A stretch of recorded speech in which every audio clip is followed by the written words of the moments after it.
नवमी तिथि किसी भी महीने की, चाहे शुक्ल पक्ष की हो चाहे कृष्ण पक्ष की हो, अष्टमी और नवमी तिथि ये दो तिथियां ऐसी हैं। मान लो तुम्हारा पैसा तुमने किसी को दिया, 5 लाख, 4 लाख, 3 लाख, 10 लाख, 8 लाख, 2 लाख, 50,000, 25,000, 20,000, 40,000 और वो पैसा नहीं दे रहा आपको, आप हार गए कह के कर, फोन लगा लगा कर, भैया दे दे रे, परेशानी है, दे दे रे भैया, हम तो परेशान हो गए, और हार गए, नहीं मिल रहा, बहुत परेशान। तो महाराज किसी भी अष्टमी या नवमी तिथि के दिन आप मां जगतजननी जगदम्बा का शिव के साथ में शिव शक्ति का स्मरण कर कर देवी के नाम की 9 आहुतियां, सूखे बीले की, मतलब बीला जो सूख चुका है उसकी 9 आहुतियां अग्नि में शंकर और सती के नाम से, शंकर और शिव के नाम से समर्पित करें। और आखिरी आहुति जो समर्पित करें उसमें थोड़ा सा भाग तिल का, और तिल भी काली नहीं चढ़ती उसमें, श्वेत तिल का भाग उसके साथ लगाकर समर्पित करें, और जिससे धन लेना है उसका नाम लेकर वो समर्पित करें महाराज, उसको सुध आएगी और वो पैसा किसी भी हाल में आपके हाथ में थमाकर जाएगा ही, ये पक्का है।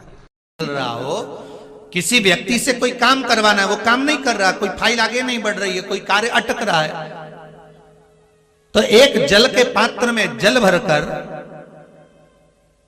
5 बेलपत्री शिव जी को समर्पित कर कर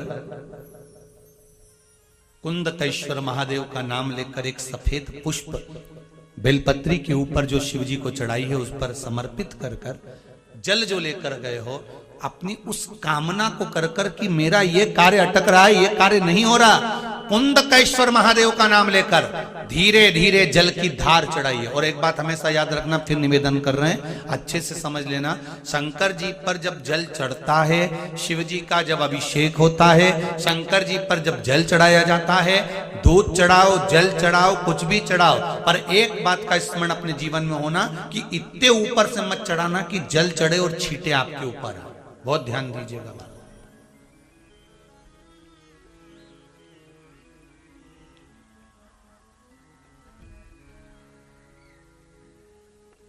यहां तक वर्णन करा गया है कि शंकर जी का जल चढ़ा हुआ जहां से बहकर जाता है ना, उसको लांगा तक नहीं जाता। यहां लांगते हैं क्या? नहीं ना, परिक्रमा भी करेंगे तो वहीं से लौट कर वापिस इधर जाएंगे। शिव जी का जहां से जल बहकर जा रहा हो, चढ़ा हुआ जल जहां से बहकर जा रहा हो, उसको लांगा तक नहीं जाता। और कई लोग बड़े बड़े आनंद में शंकर जी पे इतनी ऊपर से जल चढ़ाएंगे तो वो छींटे पूरे अपने ऊपर आना चाहिए, शरीर पर आना चाहिए। नहीं नहीं, उसका दोष है महाराज, उसका दोष है।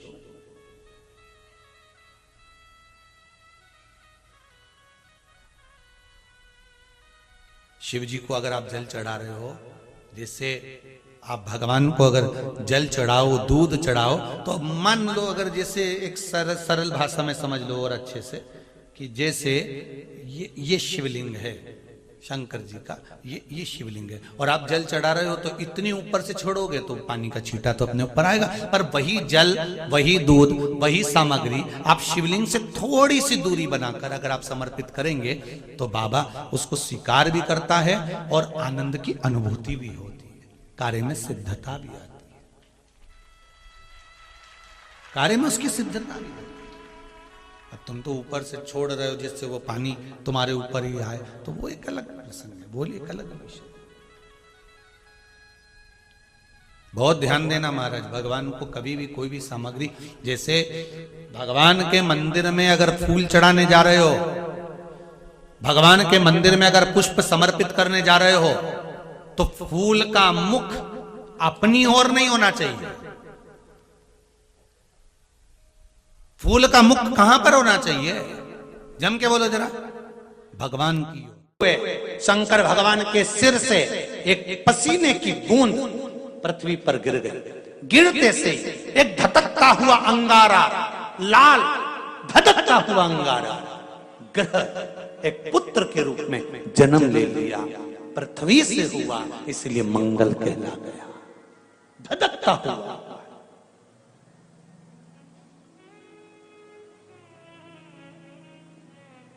पर अंधकासुर अभी नहीं मरा है, अंधकासुर की मृत्यु अभी नहीं हुई है।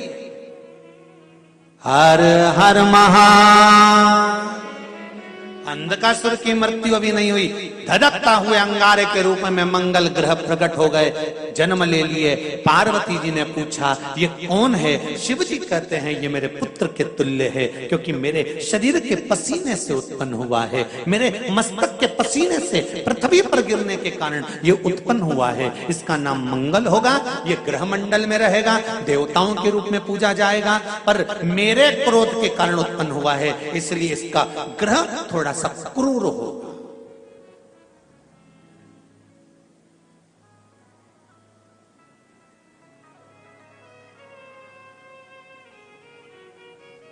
एक बात बहुत ध्यान से सुनिएगा, विवाह, शादी, संतान प्राप्ति,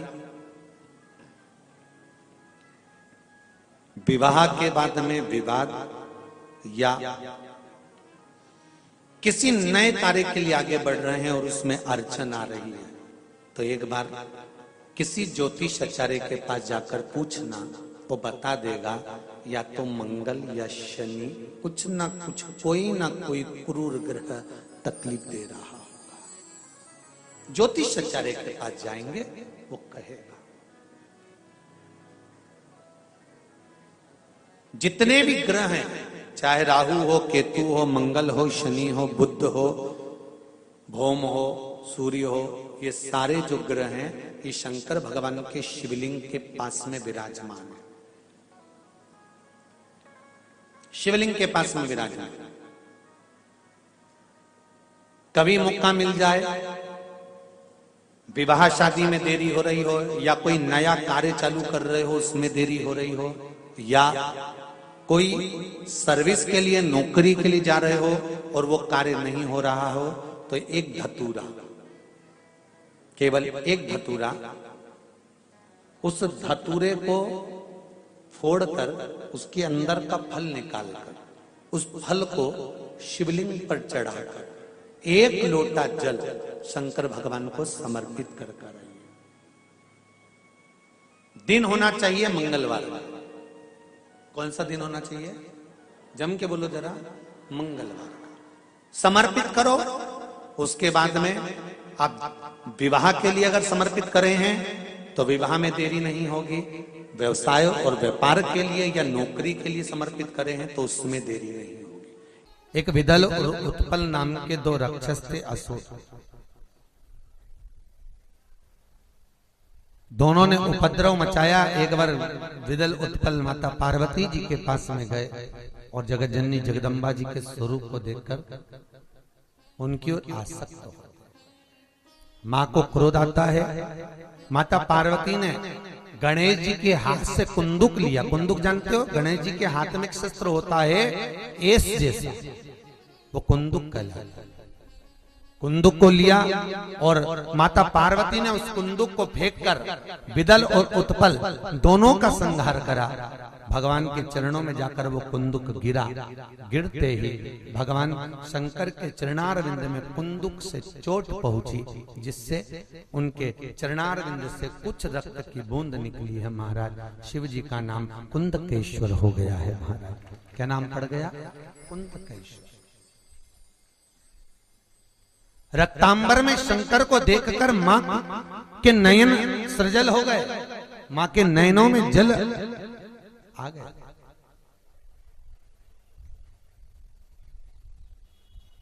इसलिए माता पार्वती ने भगवान शंकर से वर मांगा, भोलेनाथ आज के बाद आपके शरीर पर रक्तांबर ना दे, रक्त ना दे। महाराज चंदन चढ़ेगा, अष्टगंध चढ़ेगा, हल्दी चढ़ेगा। अच्छा, कई लोग कहते हैं महाराज जी किसी किसी शास्त्र में हमने जैसे एक लाइन इसमें ही पढ़ दो, लिंगाष्टक इसमें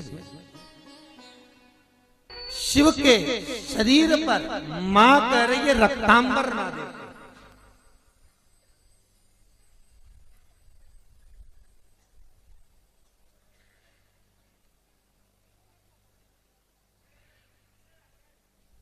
तो यहां कौमार खंड कर रहा है शिव महापुराण का, कौमार खंड और कौमार खंड का 22वां अध्याय शिव महापुराण में वर्णन कर रहा है कि पार्वती जी ने शंकर जी से यह मांगा कि मैं रक्तांबर न देखूं। ठीक है, तो शंकर जी पर अष्टगन चढ़ता है, चंदन चढ़ता है, अबीर चढ़ता है, गुलाल चढ़ता है, पर शिव पर रोली कुंकू नहीं चढ़ता। पर लिंगाष्टक के अंतर्गत कुमकुम चंदन लेपित लिंगम, या स्पष्ट किया कि कुंकू चंदन। तो महाराज जी फिर ये चरित्र का वर्णन, कुंकू तो यहां लिखा है कि कंकु चढ़े, तो बहुत ध्यान देना महाराज। शंकर भगवान के शिवलिंग पर आपको फिर निवेदन करूंगा, भगवान शंकर का ये शिवलिंग है। ठीक है, ध्यान देना, ये माता पार्वती का स्थान है, बीच में शोक सुंदरी, राइट लेफ्ट भगवान के पुत्र, ऊपर 5 कन्या। अम्बा माता पार्वती ने शंकर से जो मांगा है, आपके शरीर पर रक्तांबर ना दे। ठीक है, आपके शरीर पर रक्तांबर ना दे महाराज, क्योंकि कोई भी पत्नी अपने पति को कभी रक्त में सना हुआ नहीं देखना चाहिए। कोई विषम समस्या यदि आपके सामने खड़ी होती है, विषम समस्या जिसका कोई निराकरण हो ही नहीं रहा, सब दूर हाथ जोड़ लिए, सबसे कह लिए, सबको प्रणाम कर लिया, सबसे बोल दिया, सबसे विनय कर ली, तो भी वो समस्या मिटी नहीं रही है, तो हमारा निवेदन है 5 बेलपत्र, 5 दुर्वा, दुर्वा जानते हो, दूब दुर्वा, 5 दुर्वा, 5 बेलपत्र, 5 कनेर के पुष्प शिवजी को समर्पित कर कर उसी 1 लोटे जल से 5 बार शंकर भगवान को जल चढ़ाना प्रारंभ करिए।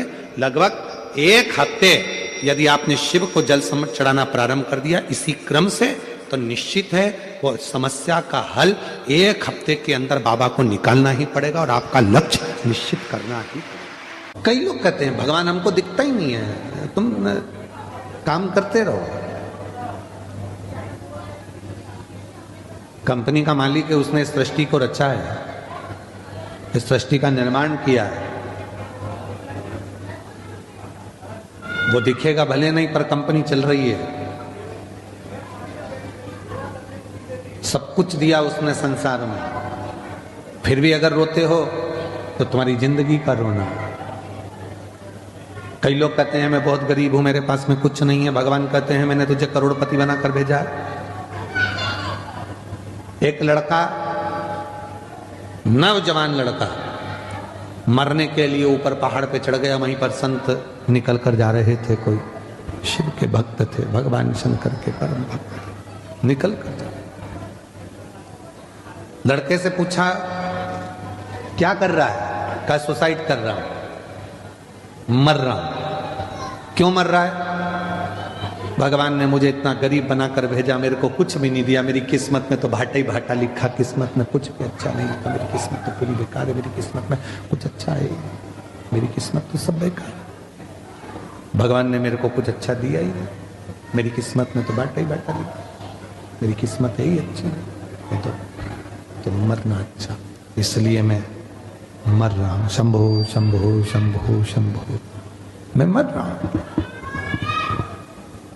मैं मरने जा रहा हूं।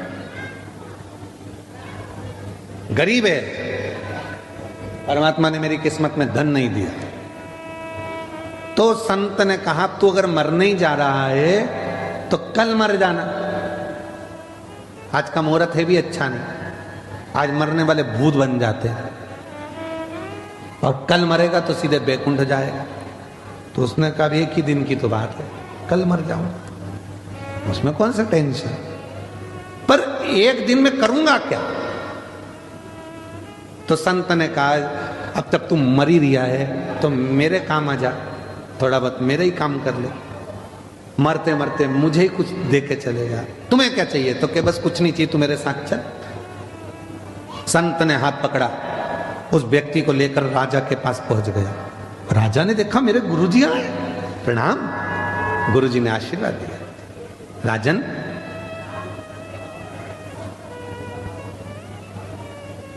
ये मरने से पहले मेरे ऊपर कृपा करना चाहता है और तू मुझ पे दया कर दे, मुझे भंडारा करना है। भंडारा करना है? हाँ, पर मैं किसी से पैसे मांग कर नहीं करूंगा। मैं इस व्यक्ति को लेके आया हूं, इसकी दोनों आंख खरीद ले। राजा कितने पैसे देगा बोलो? राजा ने कहा एक आंख का 1 लाख, 2 लाख रुपए दिए। ठीक है। इतने में बाजू में लड़का खड़ा था, मैं काय को बेचूं मेरी आंख? संत ने कहा कल मरी तो रियायत दे जा, तेरा तो बाप का क्या जाए, मरने से पहले तो देना। तो महाराज अब मेरा मन है कि इसके दुकान भी खरीद लो। कितने दोगे? 50-50 हजार। इसकी दोनों किडनियां। राजा ने कहा किडनी ठीक है, 15-15 लाख। पांव 5-5 लाख, हाथ 8-8 लाख, 1,12,00,000 का हिसाब बन गया। चलो निकाल लो इसका सब, पैसे दो। इतने में बोला मैं काय को दूं, मैं काय को दूं? भाई तो कल मरना ही तो है, उससे पहले देने में दिक्कत क्या है? नहीं मैं नहीं दूंगा। उसको समझ में आ गया, संत के चरण पकड़ लिए। महाराज मुझे नहीं मालूम था कि मैं भी करोड़ों का हूं, मैं भी करोड़ों का हूं, मुझे मालूम नहीं था।